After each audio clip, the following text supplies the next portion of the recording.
Boa noite a todos os nossos amigos ouvintes do vlog do Conde Lupe Villanueva. Desde já agradeço as doações que recebo e continuo me ajudando nesta empreitada para a gravação dos nossos conteúdos. Inscreva-se neste canal.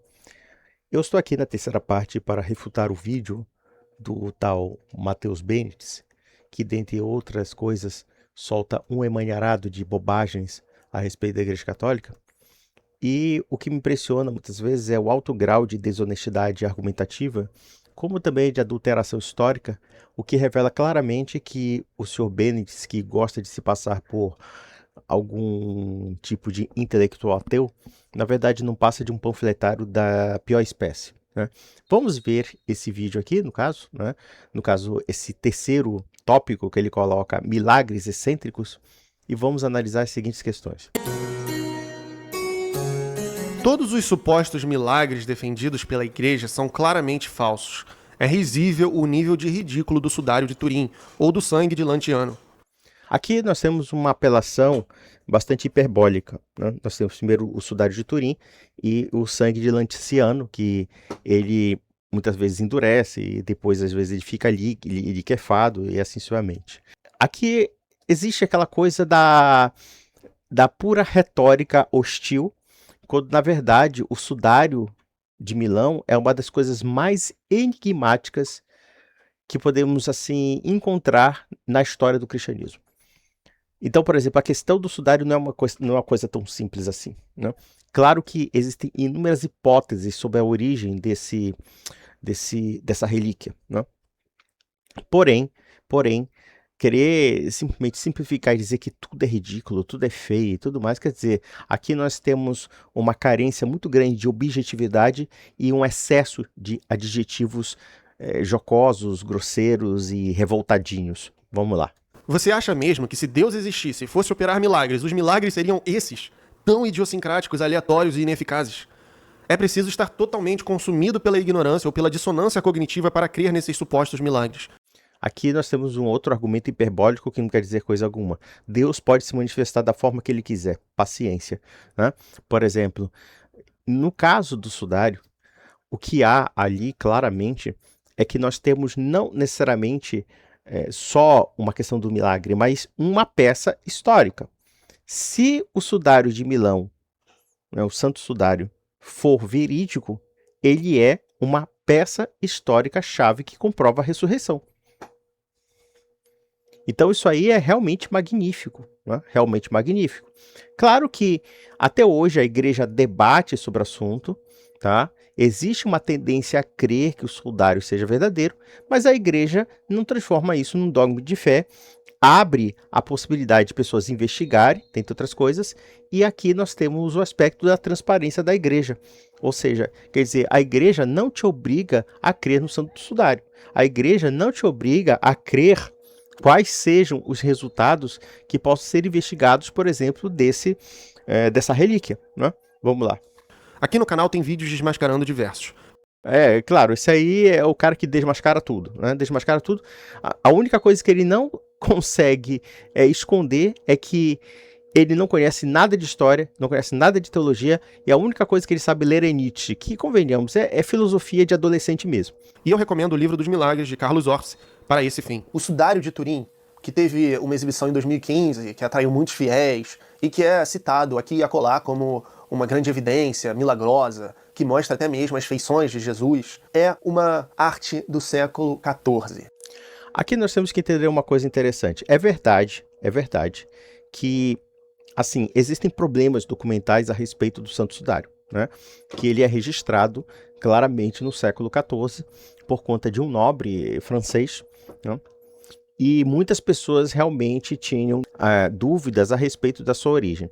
Porém, nós podemos assim deduzir uma coisa.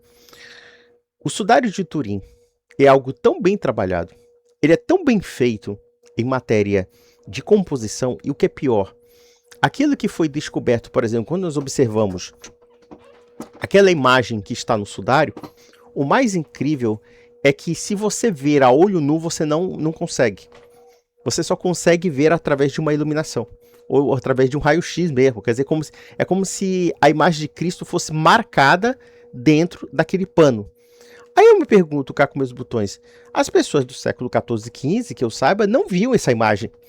É isso que é o mais interessante. Então, eu penso que, claro, eu não tenho uma opinião formada sobre o Santo Sudário, tá?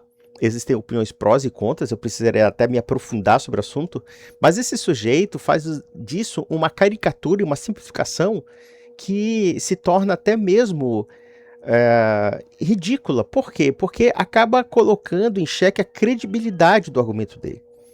O Santo Sudário, até hoje, é objeto de intensos debates científicos, como também de intensos debates históricos.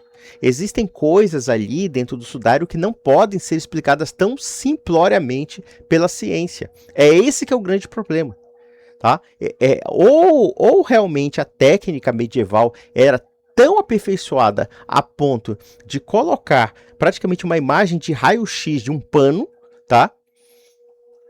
Ou então, podemos deduzir que aquilo ali tem aspectos sobrenaturais. Por que não? Por que não? Vamos lá.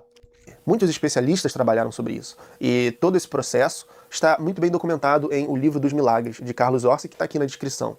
Veja que existe uma coisa muito problemática na argumentação desse povo, que é a incapacidade de comparação de fontes, tanto prós como contras. Inclusive, recentemente teve um rapaz que se identificou como judeu ortodoxo, e ele dizia assim, poxa, apesar de eu ser judeu ortodoxo, eu respeito você porque você tem uma análise honesta dos fatos. Eu fiquei muito até comovido com isso. Quer dizer, não que eu me envaideça, não é do meu caráter fazer isso, tá? Eu, inclusive, agradeço essa gentileza dessa pessoa. Quando eu faço uma investigação sobre determinados assuntos, eu sempre analiso como se fosse um juiz. Talvez até minha formação em direito me ajude nisso. Por quê? Porque, por exemplo, quando você tem uma análise factual da história, né, você analisa os prós e os contras dentro de determinadas situações chaves e também determinados autores, ou seja, autores que são prós e autores que são contra determinados fatos, né? Então você tem que analisar tudo, você tem que analisar não somente aquele aspecto que pode parecer um tom apologético, digamos assim, né? Um tom apologético, como também aquele aspecto também crítico. Então, tanto o crítico como o aparentemente apologético, eles têm que ser analisados dentro da objetividade dos fatos.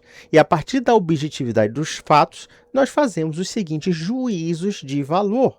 Então, é mais ou menos isso que nós temos que analisar. Por exemplo, quando eu analiso certos aspectos que são aparentemente espinhosos para a Igreja Católica, como, por exemplo, a Inquisição, as Cruzadas, a questão do chamado Papa de Hitler, Pio XII, assim suavemente, ou então os escândalos que envolvem a igreja no âmbito do clero, no que diz respeito aos abusos sexuais, enfim, que, no meu entender, existem coisas muito graves, seríssimas, que eu, como católico, me envergonho profundamente. Acho que não foi, nem sempre a igreja teve uma postura necessariamente correta nesse sentido. Quando eu digo correta, não estou dizendo que necessariamente o Vaticano quer, né, eles querem abafar tudo. Não é somente isso. Eu acho que eles foram muito negligentes, tá? E quando eles tomaram as providências, havia um estrago muito grande. Existem situações da igreja na história que é o seguinte: parece que a igreja ela fica assim numa situação, né, pelo menos as pessoas, né, que administram a igreja, ficam numa situação chave assim que eles não conseguem realmente analisar a dimensão da gravidade daquela situação. Existem muitas situações assim, né, e que parece que chega ao clímax, chega ao paroxismo. Vejam, por exemplo, eu vou pegar um exemplo assim que pode ser banal, mas as pessoas não têm muita ideia. O cisma do Ocidente, por exemplo. O cisma do Ocidente foi uma coisa gravíssima, vocês não têm ideia da... Nossa, 30 anos, 40 anos, quase, em que simplesmente ninguém sabia quem era um papa legítimo. Quer dizer, a questão da Igreja de Roma e o papado, no meu entender, é uma coisa nevrálgica, é um nervo, né? É algo nevrálgico para a Igreja. Então, quer dizer, esses tipos de coisa, levados ao paroxismo, né, tiveram que ter soluções extremamente draconianas, né? Por quê? Porque as pessoas pareciam que não queriam sair do lugar, sabe? Eu penso que no caso, por exemplo, dos escândalos sexuais da igreja, parece que talvez o clero não quisesse ver isso. Ou então ficou tão assustado com aquilo ali, e houve, no meu entender, uma coisa muito errada. Houve casos, sim, de bispos, de padres que foram extremamente negligentes, até acobertadores, né? E até mesmo papas pareciam não saber entender a situação, né? entendeu? Ou então ficaram bastante assim, o que que eu vou fazer agora? Puta que pariu, que merda, né? Então assim, mas depois a igreja tomou um partido. Aí disse, não, a gente tem que resolver isso aqui, nós temos que encarar de fato essa situação. Muitas pessoas que fizeram vista grossa com isso foram ou filho da putas, ou muito estúpidos, etc. Então vamos modificar isso. E isso decorreu, né, na época do Papa Bento XVI e depois do Papa Francisco. O Papa Francisco foi extremamente duríssimo com muita gente do Vaticano. As pessoas batem no Papa, Papa comunista, Papa esquerdista, Papa do sei o quê. Ele foi um Papa extremamente moralizador do Vaticano. Muito moralizador. Ele cortou a asinha de muita gente. Até o Epstein e até mesmo o Bannon, que é o bambambam é o guru da direita americana, digamos assim, do Trump e assim somente, é uma espécie assim de Olavo de Carvalho americano. Eles mesmos cogitavam querer, sei lá, derrubar o Papa Francisco. E vejam que Bento XVI foi derrubado. Foi derrubado. O Bento XVI foi pressionado a renunciar. Por inúmeros grupos, até mesmo dentro da igreja. E depois o Francisco esculachou com esses caras, arregaçou esses caras com razão. Entendeu? Muita gente filha da puta no Vaticano teve que chutar a bunda de muita gente ali, tá? Então o que acontece? Então a igreja ela tem isso, ela tem, parece que assim, a igreja parece que ela tá definhando, afundando, e se vai acabar, e depois do nada ela, puf, né? Ela tem um rompante de saber se renovar, né? Saber se renovar cada vez mais. Então, no meu entender, quer dizer, tem certas situações chaves que você tem que analisar com uma certa imparcialidade. Né? Com uma certa imparcialidade, com certos cuidados também, né? Para você não emitir juízos temerários, mas também você não pode ser omisso, também ser uma vaca de presépio e não achar que, embora a igreja seja de Cristo, a igreja tem assistência do Espírito Santo, mas também nós estamos trabalhando com homens de carne e osso, filhos degradados de Eva, e que também, lamentavelmente, na nossa igreja teve muita gente filha da puta também, né? Teve muitos santos, muitos sábios, e nós temos que defender a igreja por esse prisma, pelo prisma que ela nos deixou. E aqueles que conspurcaram, atingiram a reputação da igreja, nós temos que combater com violência. Quando eu digo violência aqui, claro, não é violência no sentido físico, eu digo com virulência, com força, né? Nós temos que combater com força esse povo, com força, com energia, pessoas que realmente degradam a igreja católica. O que eu vejo muitas vezes no Bentes é que ele não tem essa capacidade. Ele não tem essa capacidade de uma análise imparcial. Quer dizer, ele toma um partido, eu sou ateu. Então, se eu sou ateu, eu tenho que necessariamente denegrir todas as religiões, como também eu tenho que denegrir a Igreja Católica. Essa é a ideia dele. Essa é a ideia dele. Falta uma certa capacidade de comparação de fontes mesmo. Vamos lá. O que aconteceu? Mais ou menos como a gente precisa hoje de audiência nos canais de televisão, nos streamings, as pessoas precisam que as outras fiquem assistindo aos seus programas. Da mesma forma, na Idade Média, a igreja ela precisava atrair os fiéis para a sua igreja. Qual que era essa atração? Qual que era essa celebridade? Eu não sei o que seria atrair para a sua igreja, porque todo mundo era católico. Esse cara está partindo da pressuposição que a igreja católica, no século XII, no século XIII, seria, sei lá, a mesma que disputasse com o público evangélico no século XXI. Não é a mesma coisa. Mesmo que se pudesse, talvez, motivar a devoção ou a fé religiosa, contudo, mesmo assim, a sociedade era católica. E aí? Digamos assim, esse campeão de audiências. Eram as relíquias. Ai, meu Deus do céu. Olha, isso é o tipo de besteira, de baboseira, que, nossa, vamos analisar o que são as relíquias. As relíquias são objetos que servem como elementos de devoção. São os sacramentais. São aqueles elementos que podem motivar no sentido da devoção e da fé. Por exemplo, eu posso fazer uma equiparação das relíquias com os objetos históricos, né? Os objetos históricos, de alguma forma, também são relíquias. Tudo bem, elas não são relíquias sagradas no sentido religioso, mas elas têm um aspecto de sagrado, se entendermos, por exemplo, um certo grau de reverência no que diz respeito simbólico da história de um povo, da história de uma cultura e assim sucessivamente. Por exemplo, se algum músico tivesse na sua mão uma partitura escrita pessoalmente por Johann Sebastian Bach, vocês acham que essa partitura, que foi escrita do punho do compositor alemão, seria tratada da mesma forma que ser uma partitura puramente, sei lá, emitida numa imprensa? Claro que não.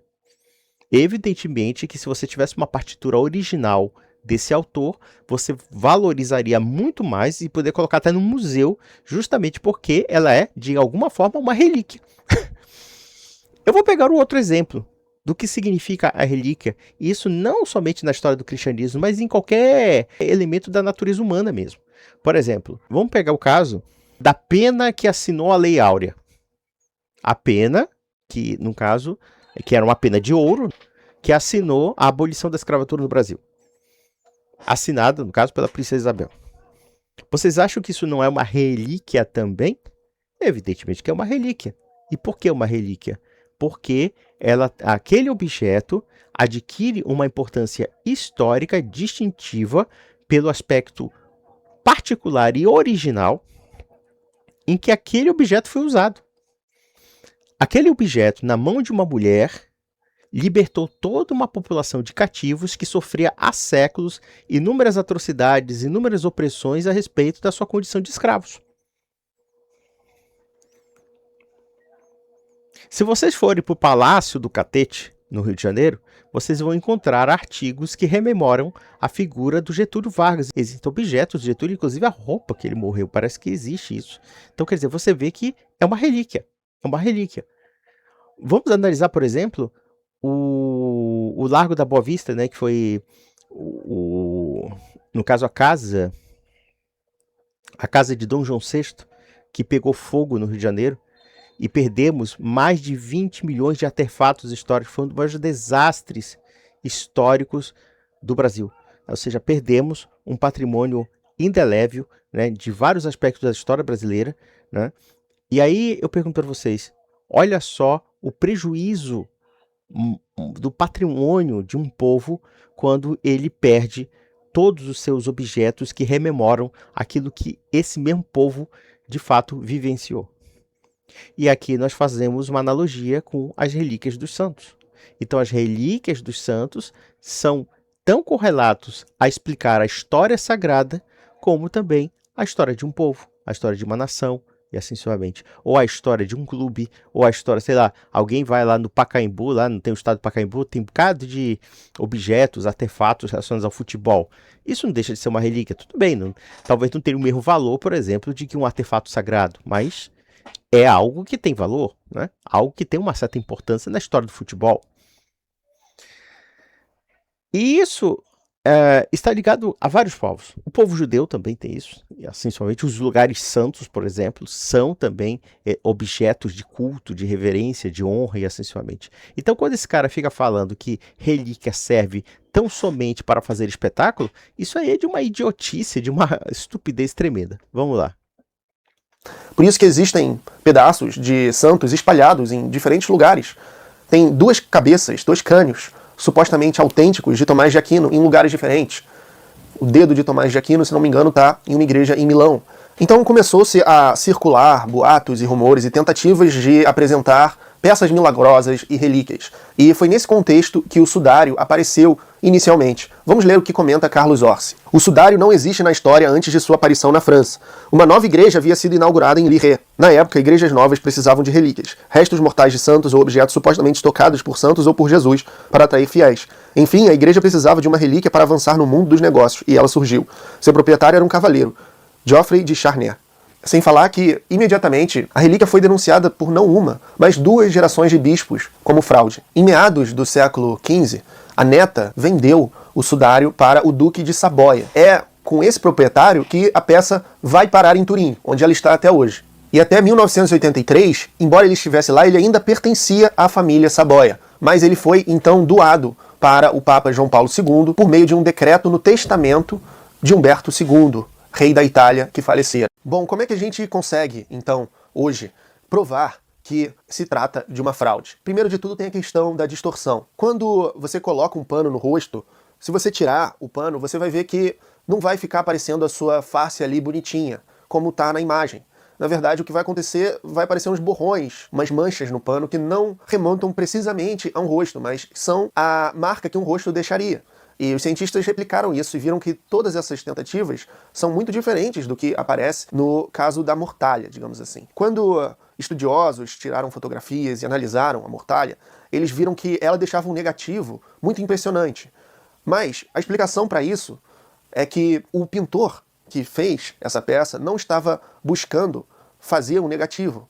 Ele estava, na verdade, usando tinta. Isso deixa as partes do rosto muito mais visíveis no negativo fotográfico, então é uma explicação totalmente natural e não tem motivo para ulterior espanto. Além disso, quem conhece o estilo de arte gótico do século XIV pode identificar muito bem que a obra é datada desse período, sobretudo pelo seu estilo alongado do desenho. Vamos ver mais alguns outros detalhes estéticos que apontam para essa fraude. O fato de que um dos braços do homem no sudário é mais comprido que o outro, e a presença da impressão da planta do pé direito da figura, o que anatomicamente só seria possível se a perna estivesse dobrada. Uma perna real dobrada impediria a impressão da panturrilha. No entanto, a panturrilha direita também aparece na imagem. Observe uma coisa interessante aqui. O Matheus Bentes escolheu justamente aquelas fontes que corroboram com a sua própria argumentação, ou seja, de que o Santo Sudário seria uma fraude. Só que o que ele não consegue explicar, e isso eu posso falar por outros autores, é que a imagem do Santo Sudário, ao contrário do que ele diz, que é uma imagem bonitinha, não. Ela é uma imagem tridimensional. O que significa isso?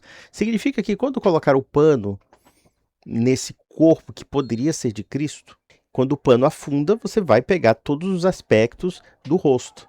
Então, existe sim uma tridimensionalidade dentro do Santo Sudário. Uma tridimensionalidade. E observem que essa imagem que nós observamos dentro do Santo Sudário, né, dentro do Santo Sudário, ela não tem tinta. Pelo menos não foi encontrada tinta. Então, por que ele está falando que existe tinta? Que eu saiba, pelo pouco que eu li sobre o assunto, o Santo Sudário não tem tinta alguma. Existe também uma outra questão que impressiona, é que há, por exemplo, encontraram-se materiais de ervas, né, de plantas, que só existem na Palestina.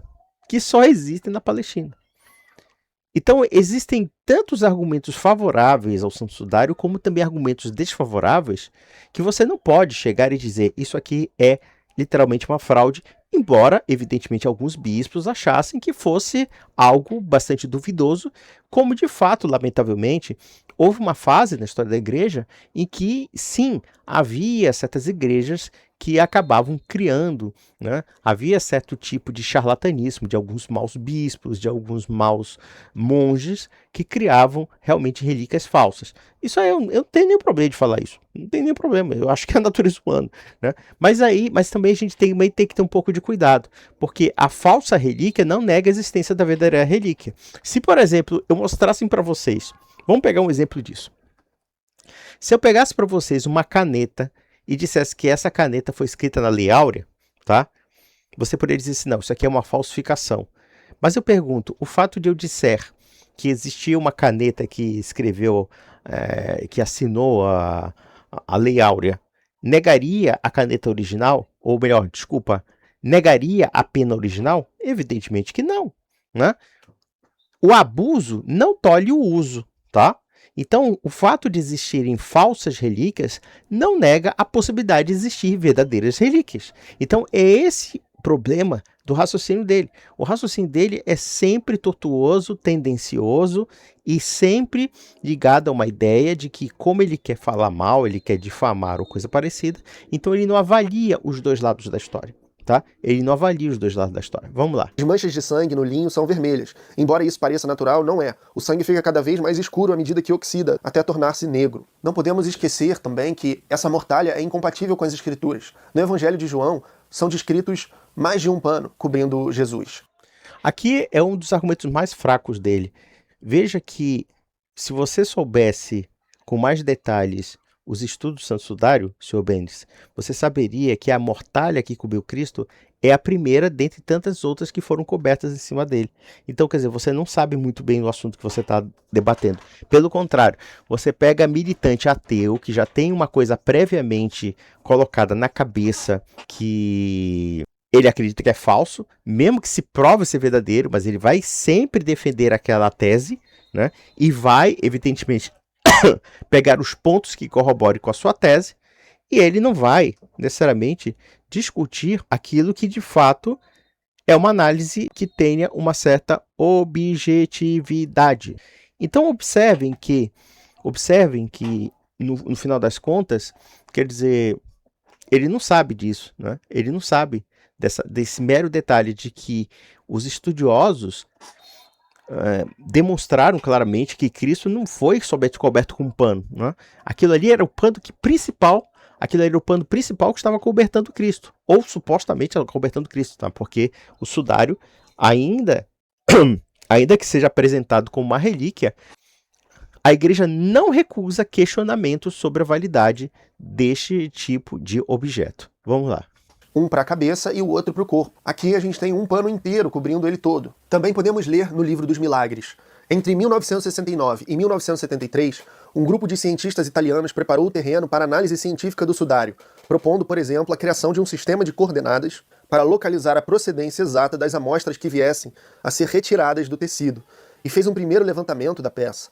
Todas as tentativas de encontrar sinais de sangue falharam. A especialista em arte do grupo, Noemi Gabrielli, não só reconheceu o estilo medieval renascentista da obra, como ainda sugeriu algumas técnicas por meio das quais o trabalho poderia ter sido executado. E não para por aí. Na década de 1980, o artista plástico norte-americano Walter Sanford, usando uma tinta produzida segundo receitas medievais, criou diversos sudários, que em análise microscópica se mostraram indistinguíveis do original. De acordo com Walter McCrone, um dos maiores especialistas em análise microscópica do século XX, Sanford especializou-se tanto nessa técnica que passou a oferecer retratos em estilo sudário para amigos e parentes.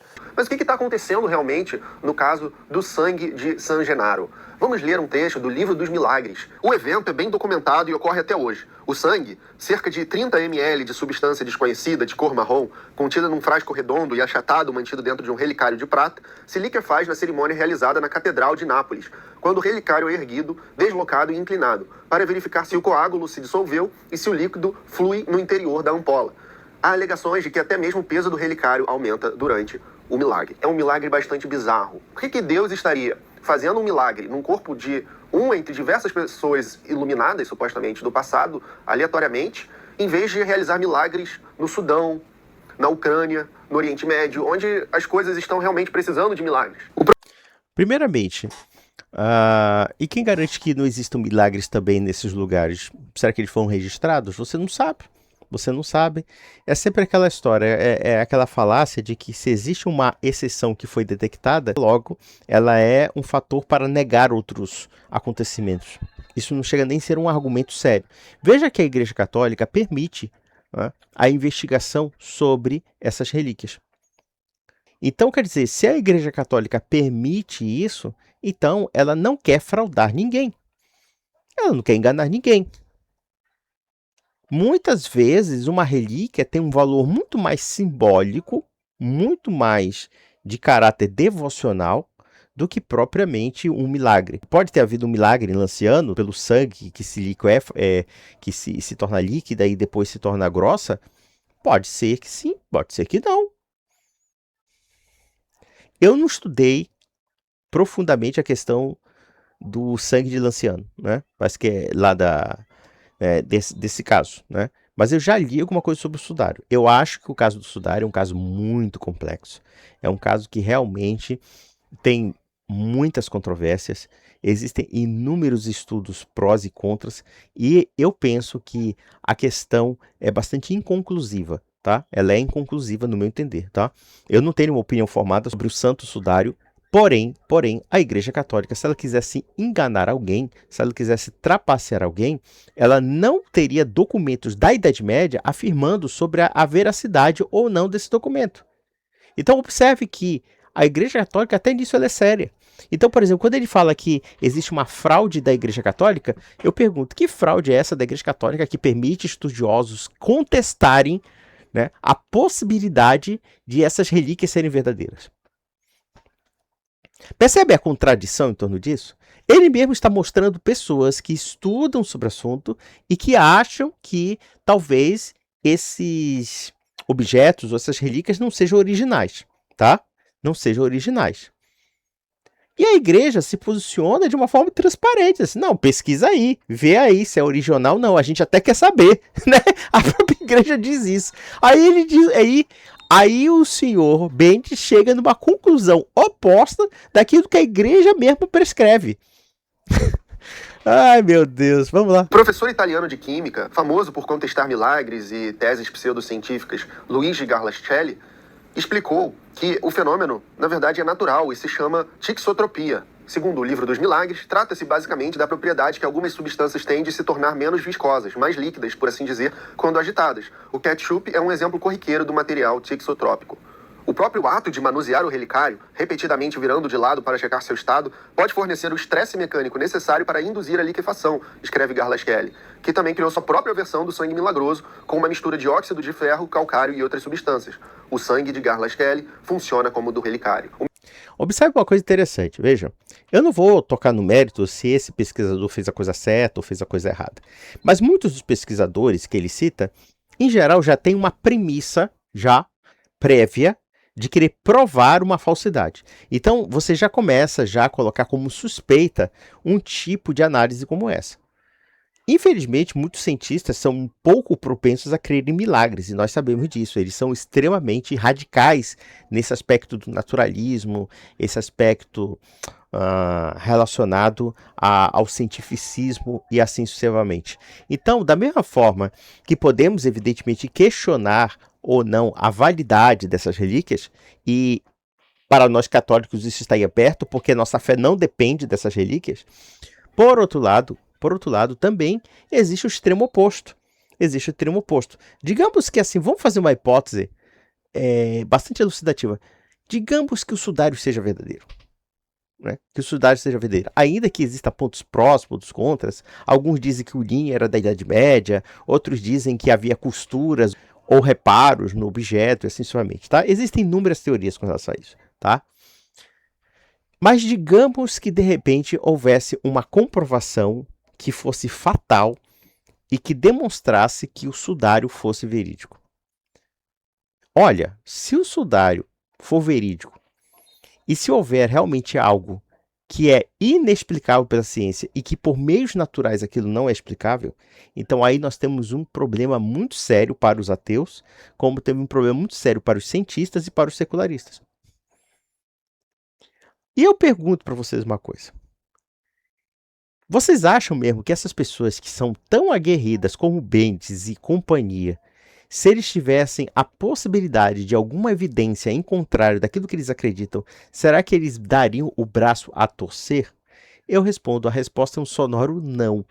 É o que me parece, né? É o que parece, entendeu? Vamos lá. Tanto é verdade que a Igreja Católica, ela está numa situação mais desfavorável nesse sentido, porque ela não tem medo que aquilo se prove ser uma falsificação. Ela não tem receio disso. Aliás, como ele mesmo falou, existem bispos que, na época, realmente suspeitavam da veracidade desse objeto, tá? Mas, por outro lado, se analisarmos de uma forma oposta os bentes da vida aceitarem a possibilidade de ser verdadeiro, eu digo que a situação é muito mais comprometedora para eles.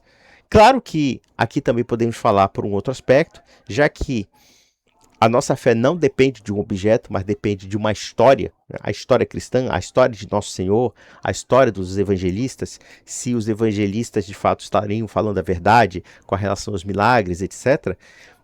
E evidentemente, que se isso fosse provado falso, isso seria constrangedor para nós, porque a base de nossa fé são eles. E claro que para nós não é falso, evidentemente.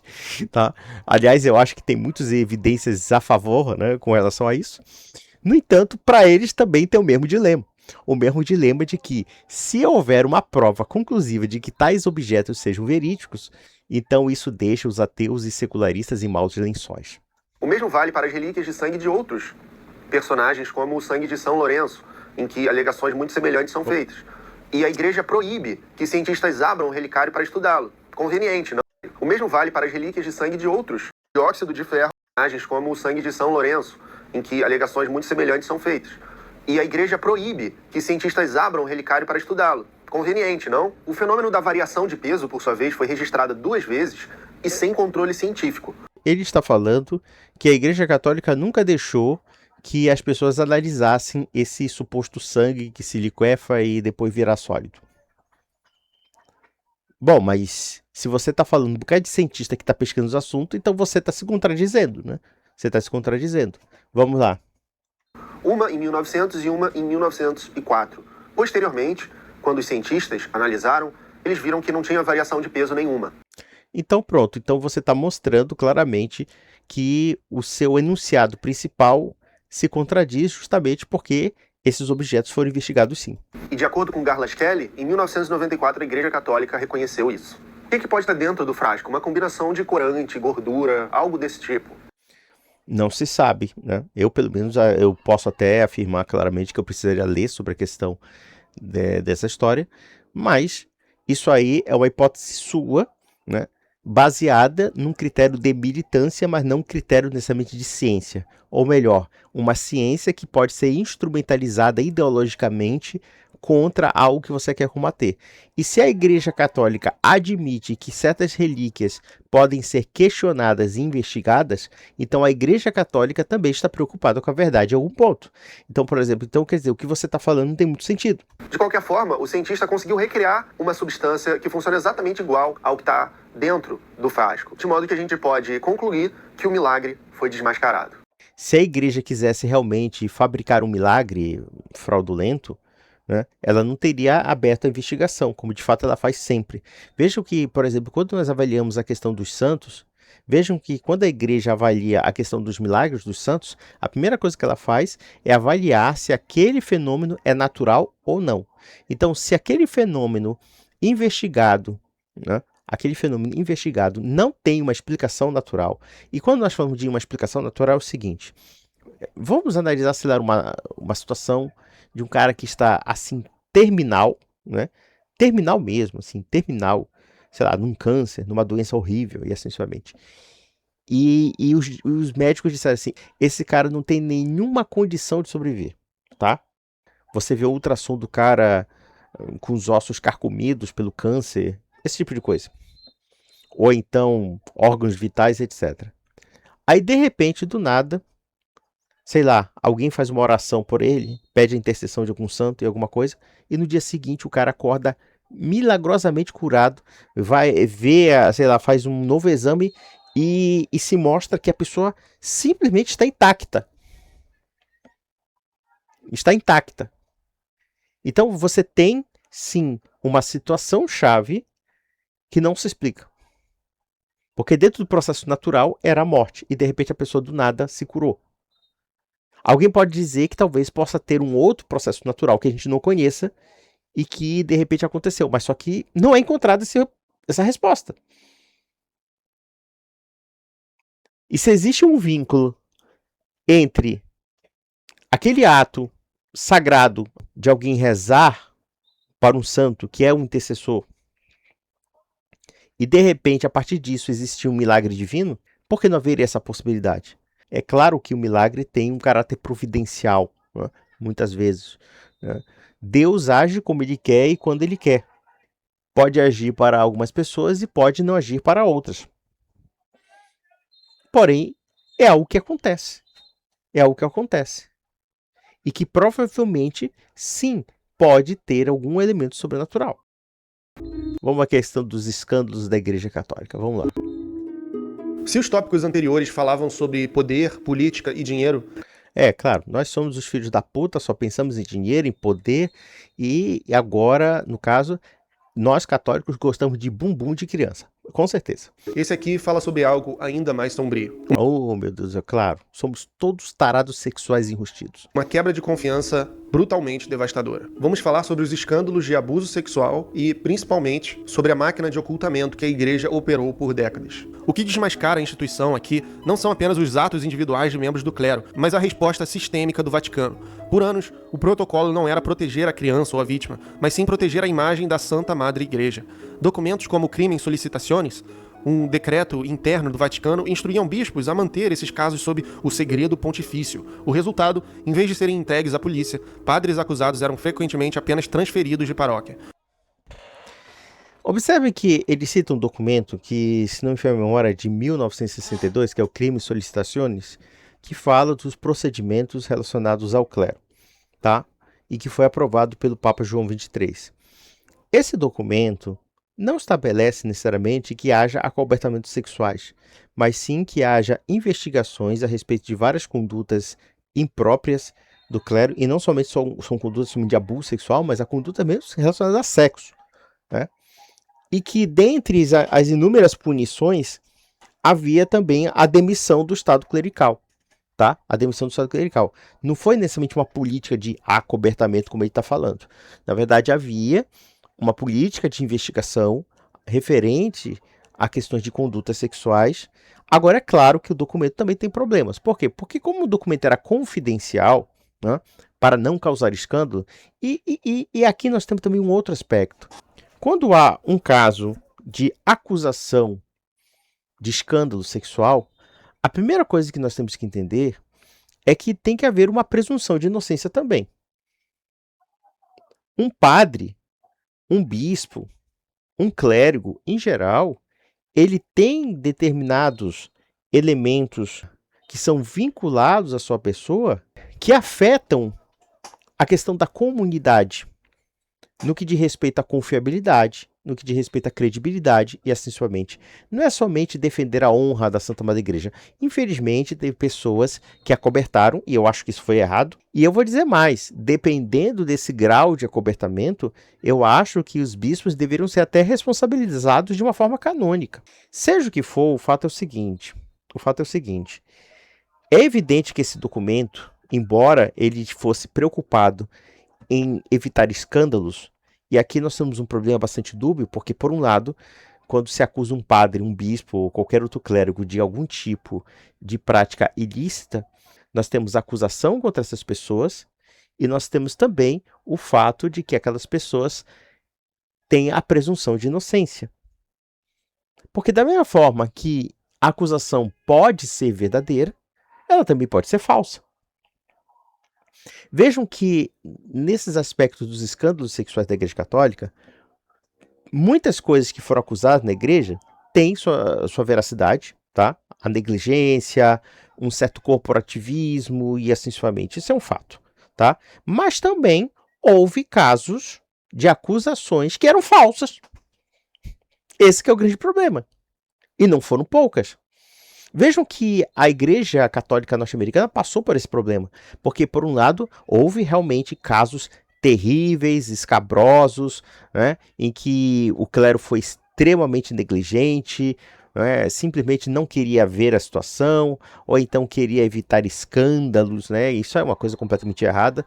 Eu acho que, na verdade, é o seguinte: tudo bem, a gente tem que ter cuidado com certas acusações em tudo, mas também tem que tomar providência. Se o cara é um bandido, ele tem que ser entregue para as autoridades seculares. Ele é bandido, ele é delinquente. Demita do Estado clerical, vai embora, tchau e benção, e fique lá no inferninho da cadeia, entendeu?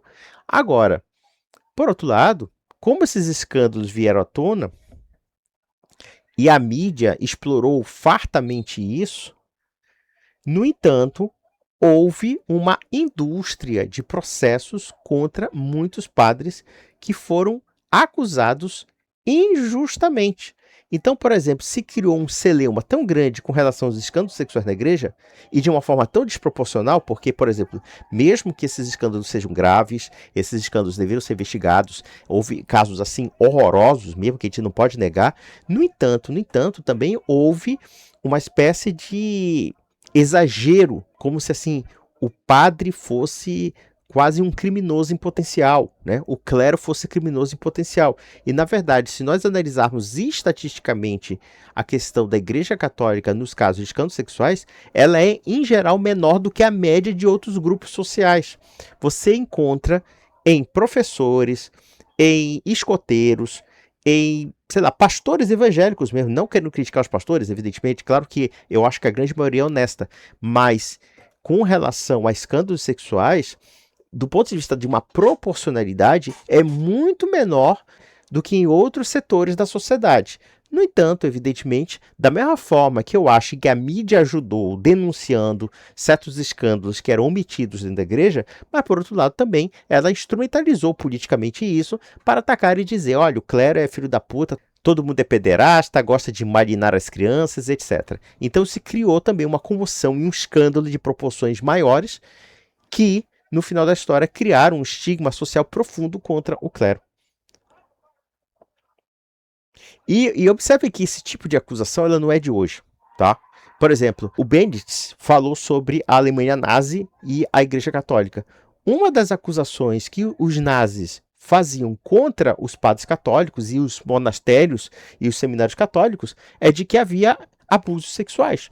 E muitas dessas acusações eram inventadas, evidentemente. Então, a gente tem que ter muito cuidado com relação a esse tipo de declaração, pois ainda que certos padres, ainda que certos bispos tenham sido lenientes com isso, mas no meu humilde entender, eu acho que a igreja tem que ser duríssima com relação a esses crimes, né? E ela não pode ser leniente, tá? É isso que eu acho. O que a igreja fazia era, na prática, reciclar predadores, enviando-os para novas comunidades onde ninguém conhecia seu histórico. Do escândalo da Diocese de Boston, revelado pela equipe do Spotlight, aos milhares de casos na Irlanda, França e Brasil, o padrão se repete. Negação, silenciamento das vítimas e pagamento de indenizações bilionárias para evitar julgamentos públicos. Quando a fumaça branca sobe no Vaticano, ela tenta esconder uma realidade que os arquivos secretos mal conseguem mais conter. Ai, meu Deus do céu, eu odeio esse papo de arquivo secreto do Vaticano. Acho que isso é uma baita de uma besteira, sabe? É uma baita de uma bobagem, né? O pessoal acha que, sei lá, o Vaticano é um grupo de espionagem, um grupo ocultista secreto. Isso é uma baita de uma bobagem. Claro que o Vaticano, como Estado, ele tem documentos secretos. Porém,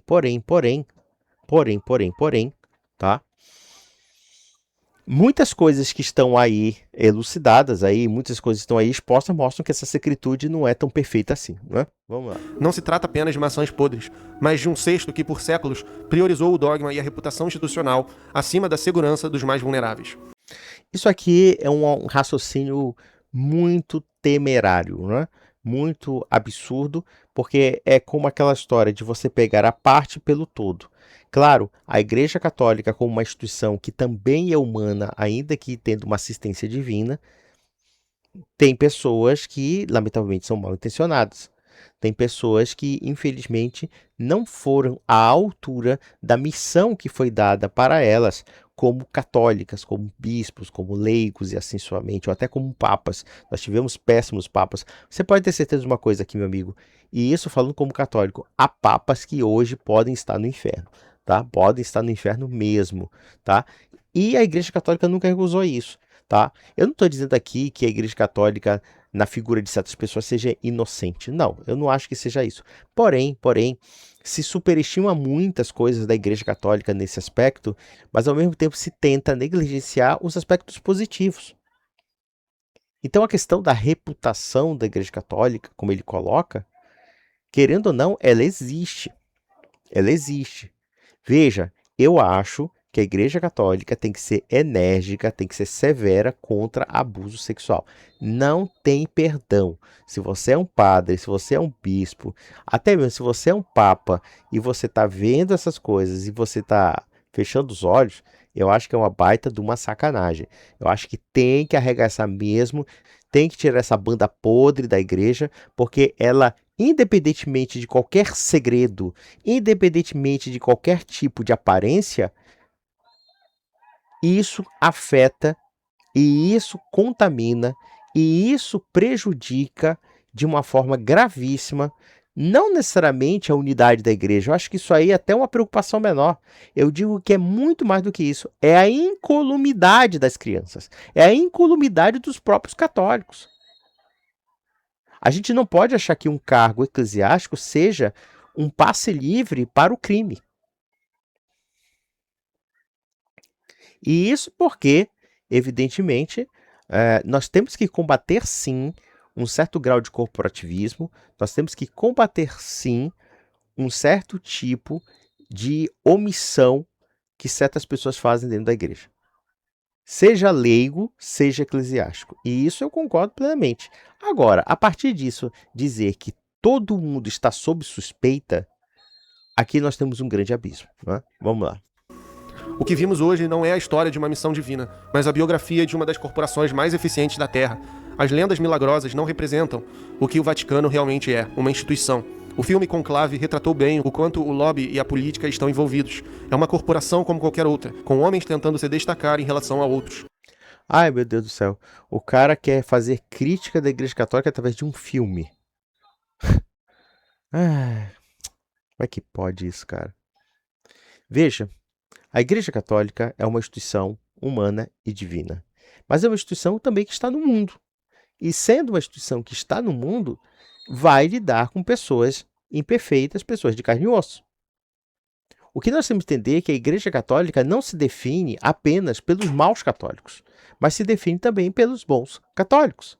Então, quer dizer, é muito fácil você fazer uma caricatura da igreja vendo somente aqueles que não prestam, aqueles que fazem vergonha da igreja. Mas e os santos? Mas aqueles homens realmente sábios? Mas aqueles homens realmente que engrandeceram a igreja, isso não conta? Quer dizer que, é uma instituição como outra qualquer? Pelo amor de Deus, isso é sério mesmo? Que você acha mesmo que a Igreja Católica é uma instituição como outra qualquer? É só um idiota que fala isso. A Igreja Católica é uma instituição, sim, mas ela não é uma qualquer instituição. Ela é uma instituição que formou certos aspectos civilizacionais que vivenciamos até hoje. Sem esses aspectos civilizacionais, muita coisa não existiria. Talvez eu diria aqui, fazendo uma provocação, se não fosse a Igreja Católica, nós cairíamos sim na Idade das Trevas. O pessoal acusa a igreja de ser caudatária da Idade das Trevas. Eu digo que é justamente o contrário. Se não fosse ela, aí sim nós cairíamos na Idade das Trevas. Isso é história. O que eu estou falando aqui não é opinião. É história. História mesmo. Da queda do Império Romano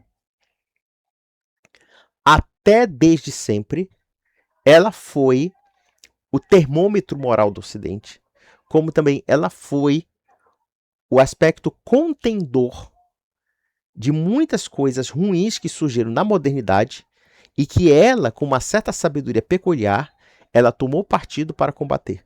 E ela combate com afinco até hoje. E vejam que quando nós falamos da questão do abuso sexual e as pessoas querem imputar ao clero isso, ou então falar mal do celibato, sempre esse tipo de besteira, né? Porque isso não faz nem... Não faz jus a eles. O que muda, sei lá, alguém debater sobre celibato na Igreja Católica se nem católico é, né? Vamos lá. Mas muitas práticas sexuais nocivas do mundo antigo, do mundo clássico greco-romano, foram abolidas pela Igreja, como por exemplo o abuso de crianças. O abuso de crianças no mundo clássico pagão era relativamente comum. O infanticídio era relativamente comum. Há práticas que hoje nós consideramos abomináveis, criminosas, horripilantes, justamente porque quem inoculou esse conceito moral foi a Igreja Católica. E as pessoas nem se dão conta disso. Aí, claro, aconteceram esses escândalos horrorosos, e aí o pessoal quer imputar a Igreja por uma banda podre que, infelizmente, envergonha o nosso legado? Vamos lá. De um lado, o pregador apocalíptico de Nazaré, que não possuía nada e pregava o amor radical. Porra, esse Jesus Cristo aí, puta que pariu, que representação. É um Jesus Cristo que mais parece sair do manicômio, pô. Que sacanagem, pô. Sacanhando com Jesus Cristo, não tem vergonha na sua cara, ô moleque. Pregava que seus discípulos deveriam abandonar famílias e posses para segui-lo. Do outro, uma estrutura de poder que acumulou ouro, territórios e influência política à custa da fé de bilhões. Esse cara, a parte da pressuposição de que é o seguinte, a Igreja Católica, quando tinha terras, quando tinha mosteiros, quando tinha universidades, ela fazia por dinheiro, poder e nada mais do que isso, né? Não existe nada elevado. Tudo é obscurantista, né? Tudo é sempre uma motivação maldosa. Olha, amigos, se eu explicasse para vocês que a igreja tinha terras por uma questão de jurisdição e muitos dos recursos que essa igreja se utilizava era para servir a comunidade, então nós perceberemos que esse tipo de argumento não se sustenta. Por exemplo, vamos analisar uma coisa interessante que aconteceu na Inglaterra do século XVI. Uma vez eu estava lendo um livro que falava que a Igreja Católica na Inglaterra, isso na época de Henrique VIII, tinha mais ou menos os 20% das terras da Inglaterra. Só que essas terras não eram usufruto particular do clero. A comunidade usava as terras da igreja. Os camponeses usavam as terras da igreja. Haviam terras comunais. Havia todo um sistema de benefício social, de amparo ao pobre, de amparo educacional, de amparo de alimentação, de tudo.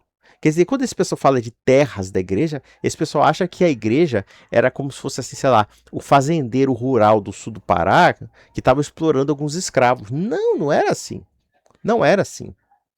A igreja arrendava essas terras e dava um pedaço de terra para o camponês pagava uma taxa para usar essa terra, mas o resto ele se apropriava. Os mosteiros tinham um grande trabalho social. Não era somente um bando de monges gordos rezando e não fazendo coisa alguma, ou como ele diz mesmo, inúteis, como se amparo espiritual fosse algo inútil.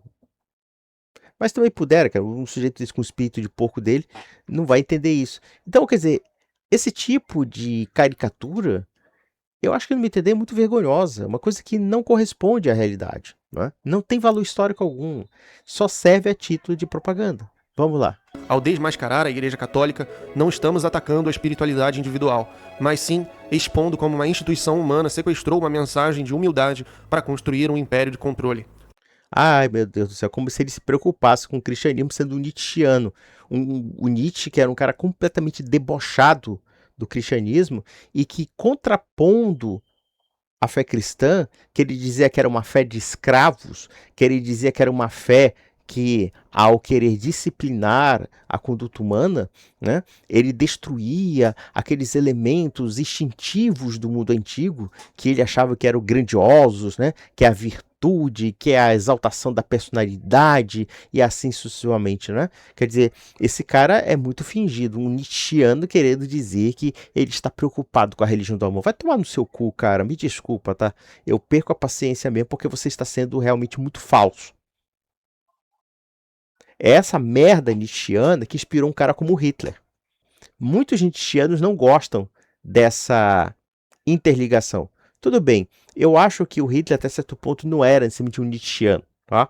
Mas existem alguns elementos que são bastante correlatos aos momentos fascistas.